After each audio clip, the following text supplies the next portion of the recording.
አይ ተራ ህልም ነው ምንም ጉዳይ የለውም አልሽ። ከዛ ደግሞ ሌላ ነገር መናገር እችላለሁ ወይ አልሽኝ። አትችይም አልኩሽ። ከዛ ደግሞ መመስከር እችላለሁ ወይ አልሽኝ። እሺ ችግር የለውም መስክር ያልኩሽ 8 ደቂቃ ፈጀ። አሁን ለሌላ ሰዎች ልቀቂልኝ። እሺ እኔት እሺ በቃ በጣም እሺ።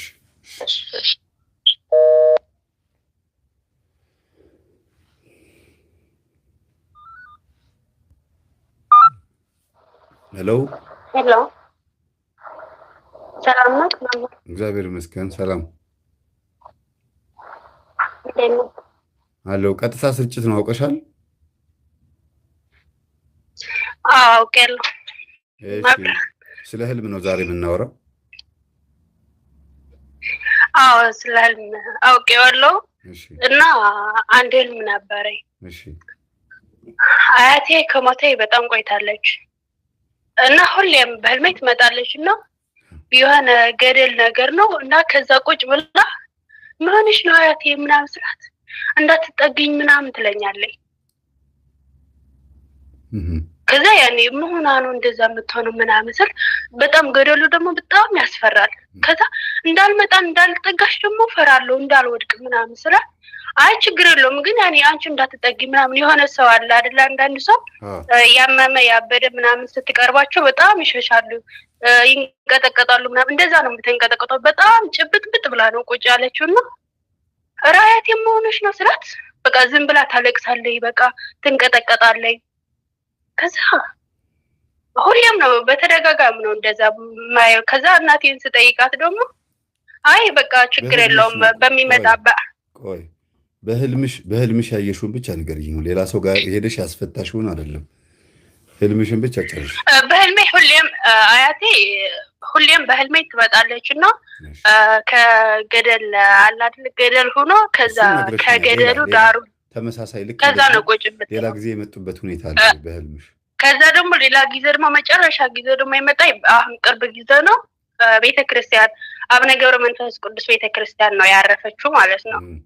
ከዛ በቃ ብጭቅጭቅ ያለ ልብስ ለብሳ ከዛ ትመጣለችና እኔም ደግሞ ነጠላ ምናምን ነጠላ የለኝም።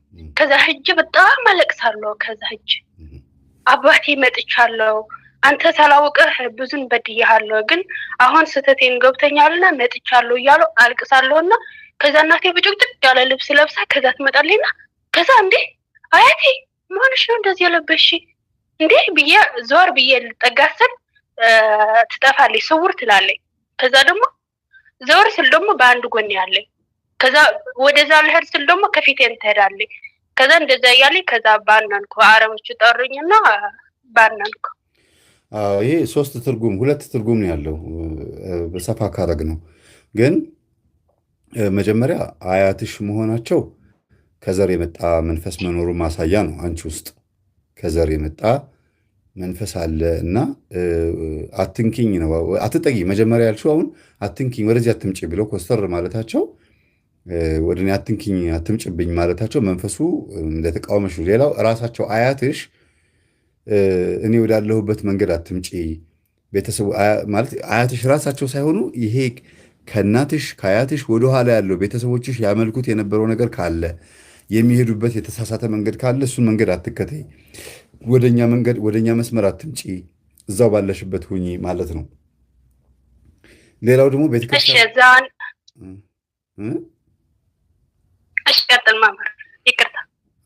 እና ቤተክርስቲያን ሆነሽ ደግሞ አቤቱ ይቅር በለኝ ማረኝ ስትይ ደግሞ የተቦጫጨቀ ልብስ ለብሶ መምጣታቸው ልብስ ብዙ ጊዜ በንስሐ በመንፈሳዊ ሕይወት በሃይማኖት ይመሰላል እና በተለይ በንስሐ ሕይወትና በመንፈሳዊ ሕይወት ይመሰላል ልብስ መቦጫጨቁ። ይሄ ማሳየቱ ደግሞ እናትሽ ማነው አያትሽ በዚህ በስጋ ሕይወት በነበሩበት ጊዜ ከእግዚአብሔር ጋር የተጣሉበት ጉዳይ አለና ይቅር በለኝ በምትይበት ሰዓት ሲፈታተንሽ የነበረው ወይም ደግሞ አሁን የሚፈታተንሽ በሕይወትሽ ውስጥ ከአያት የመጣ መንፈስ አለ። ከአያት ወደ እናት ከእናት ወደ አንቺ የመጣ መንፈስ እንዳለ ማሳየት። ይሄ መንፈስ መሆኑ ምልክቱ አንዴ በግራ አንዴ በቀኝ አንዴ ከፊት አንዴ ከኋላ እያለ በተቦጫጨቀ ልብስ ሲከተልሽ የነበረው በሁሉም መንገዶችሽ ውስጥ ይሄ መንፈስ እንደሚከተልሽ ማሳያ ነው። አያትሽንም በጸሎት ማሰብ አለብሽ። ከዛ የመጣው መንፈስን መገሰጽ አለብሽ ማለት ነው። በመንገድ ነው ያደኩት። አባቴና እናቴ እስካሁን ያምልኩታል።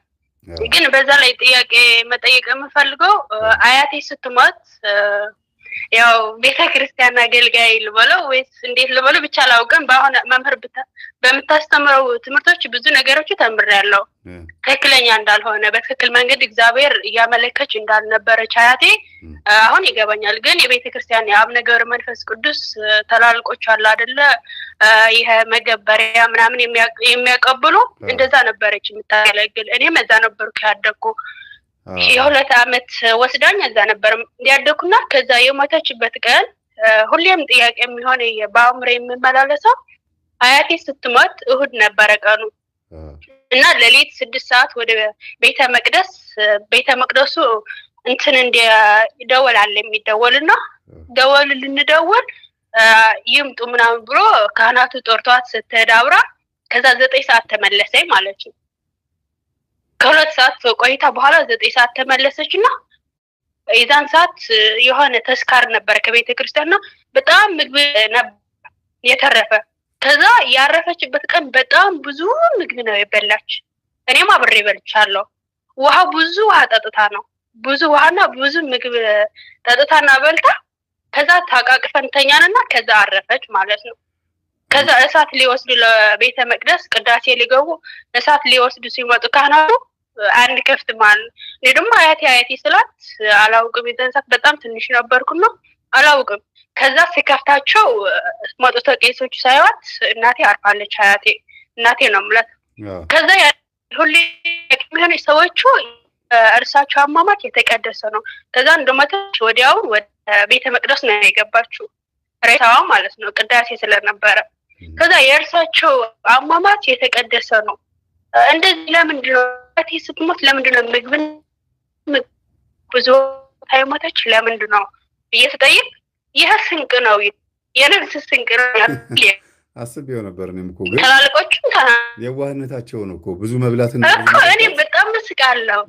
ምድራዊ አመለካከት ነው። አሁን እሳቸው በወንጌል ስላልበለጸጉ ነው እንጂ አሁን ብዙ መብላታቸውና ብዙ መጠጣታቸው ታውቋቸው ነበር እንደሚሞቱ ማለት ነው። አውቀውሽም የተኙት ለዛ ነው እንደሚሞቱ አውቀውታል ማለት ነው። አዎ እንደምትሞትማ አያቴማ ያዝኩ መሰለኝ እንጂ። ኔትወርክ ያለሽበት ቦታ ቀይሪ እባክሽ። ኔትወርክ ሄሎ፣ ኔትወርክ ያለሽበትን ቦታ እስቲ ቀይር አድርጊ። አሁን ሄሎ ሄሎ ሄሎ አሁን ይሰማል? ይኸውልሽ እኔ እያልኩ ያለሁት ከአያትሽ ጋር መኖርሽ ያው አሁን በህልም ያየሻቸው አብረሻቸው ስለኖርሽ ነው። ግን የተቀደሰ አሟሟት ነው ያሉት ለማጽናናት ያክል እንደው ከሚታየው ነገር አንጻር እንጂ አንቺ በህልምሽ ያይሹ ማረጋገጫ ነው።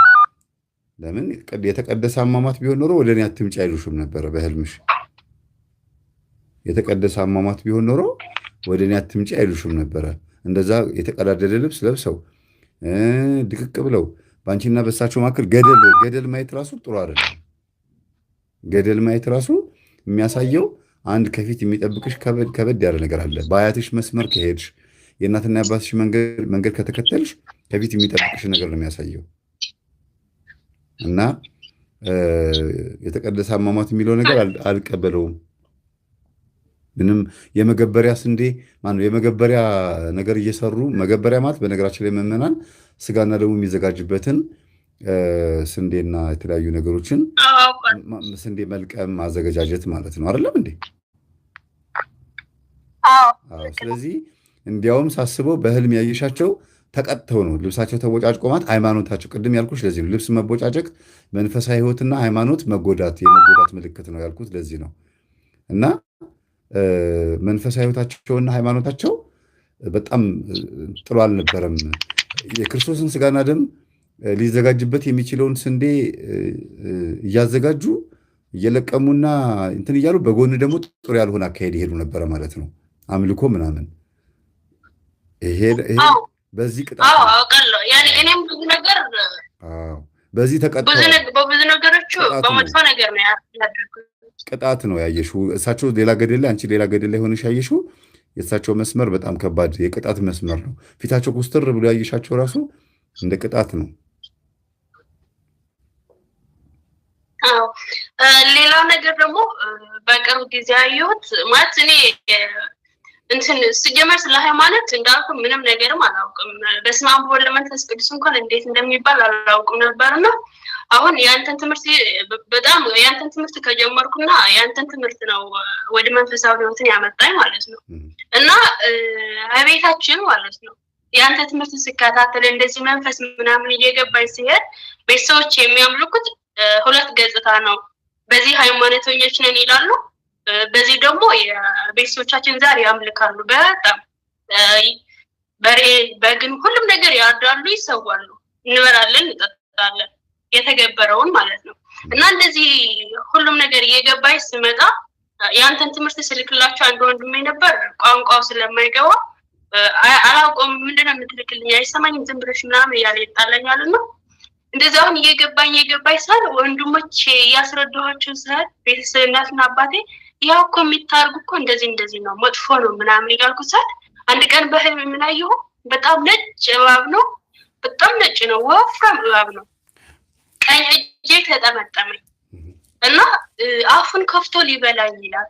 ከዛ እኔ አለቅሳለሁ፣ እጮሃለሁ፣ ኧረ እናቴ እመቤቴ፣ ኧረ ማርያም ርጂ፣ ማርያም እዴ ምናምን እላለሁና ከዛ እናቴ ትመጣለች። ከቤታችን መሀል ውስጥ ነው ማለት ነው።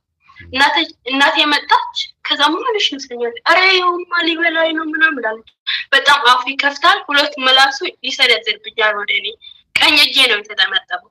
ከዛ እናቴ መጣችና ላም መጣች። ከዛ አንድ ላም መጥታ ከላሟ በነጭ ሳህን አድርጋ ወተት አለበች ከላሟና ከዛ ከመሬቱን አስቀመጠችው። አይዞሽ አይነካሽ ምንም አያደርግሽም ብላ ከመሬቱን ቁጭ ስታርገው ከዛ አሁን ይወርዳል፣ በቃ እባቡ አሁን ይወርዳል፣ አንቺ ምንም አይነካሽም ትለኛለች።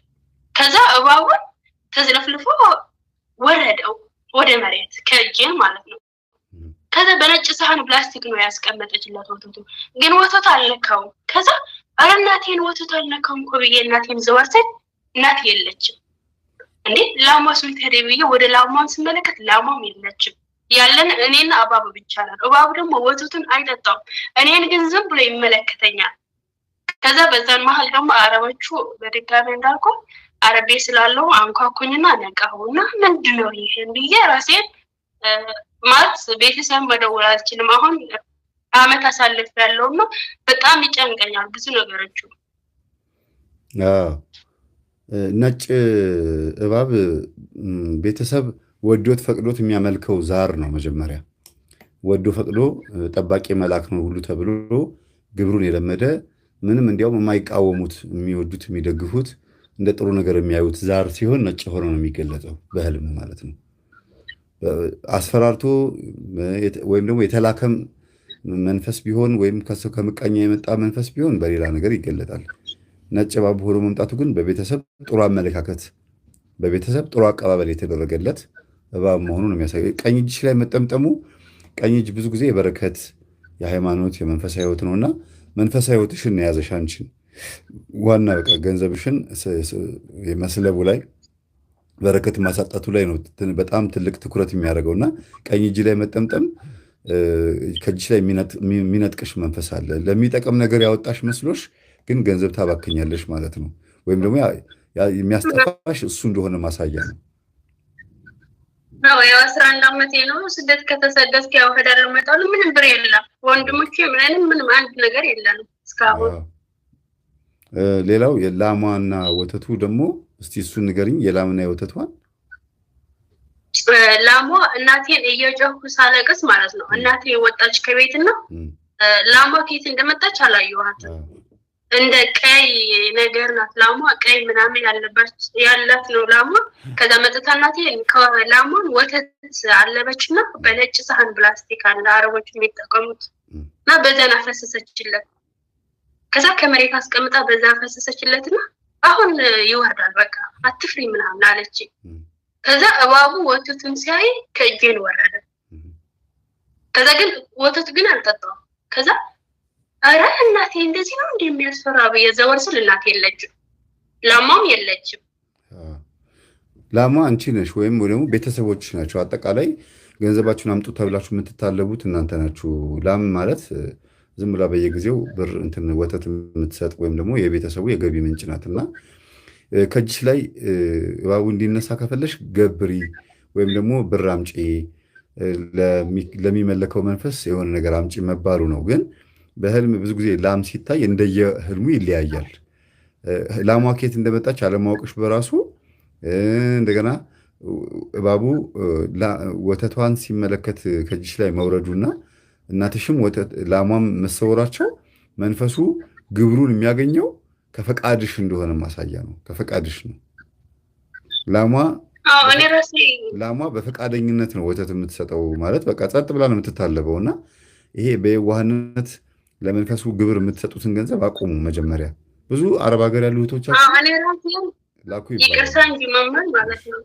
በዛ መሀል ልልክ የምፈልገው አሁን በዚች ዓመት ውስጥ እንዳልኩ በእኛ በክልል ትግራይ ስልክ ስለሌለ ብዙ አላወራቸውም እና ሁሌም ለነሱ እናቴ ይህን ላኪ ባለችኝ ቁጥር እልካለሁ። እንዳልኩ ምንም የለኝም፣ አንድ ፍሬ ያፈራሁት ነገር የለኝም። 11 ዓመቴ ነው እና አሁን እናቴ ሳባርክባት እና እኔ ወንድሞቼ ለእህቶችን እንደዛ ነው እና እኔ ራሴን የተረጎሙትና የፈታሁት እኔ ለእናቴ የምሰጠው የነበርኩ አሁን እንደዛ ያኔ ለአንዳንድ ነገሮቹ ለምስኪኖቹ ያንተ ፍሬ የመምህር ተስፋዬ ፍሬ ብላ የመሰረቶቹ ሶሊያና መጀመሪያ የገባ ነው እኛ ነበርን እና በዛ ከነሱ ጋር ተባባሪ ነበርኩ እና በዛ እናቴን አስሬ በቃ አንቺ የኔ ልጅ አይደለሽም ብላ ከመሰዳደብም ደርሰናል። አባትና እናት በቃ እሺ ችግር የለውም ብዬ ነበር ያዘንኳችሁ እና እኔን እነሱን መስጠት ስላቆምኩ ነው። በእርግጥ ብር የለኝም እስካሁን በእጄ ላይ፣ ግን ለእናት የምሰጠው የነበርኩት ብር ለሌላ ነገር መዋል ጀመርኩ፣ ወደ መንፈሳዊ ህይወቴ ማለት ነው። እና ያኔ ለዛ ነው በእጄ ቀኝ እጄን የያዘኝ አምጪ እያለኝ ነው የበፊት የቤተሰቦች ይዘር። የሚገርመው ነገር አባትና እናት የቤተሰቦቻችን አሁን በአዲስ ኪዳን ሳይሆን ያሉት በብሉይ ኪዳን ነው ያሉት። እንደዚህ ናቸው። ብዙ ጊዜ መንፈሱን ሆን ብለው የሚገብሩት ሰዎች፣ የሚያመልኩት ሰዎች ቤት ውስጥ በጣም ብዙ አይነት ህግጋት አሏቸው። ይሄ አይደረግም፣ ይሄ አይደረግም፣ ይሄ ብቻ የሚደረገው ይሄ ይደረጋል ብለው በኦሪት ስርዓት ውስጥ የሚኖሩ አሉ። በተለይ በቡዳ መንፈስ የተጠቁ ከሆነ የቡዳ መንፈስ በጣም በጣም ብዙ እናቶችንና አባቶችን ስርዓታቸው በቃ ለመንፈሱ የሚያደርጉለት ስርዓት በጣም ጠበቅ ያለ ነው። በጣም የጠበቀ ነው። የቡዳ መንፈስ ያለበት ቤተሰብ መሆኑ ምልክቱ ያ ነው።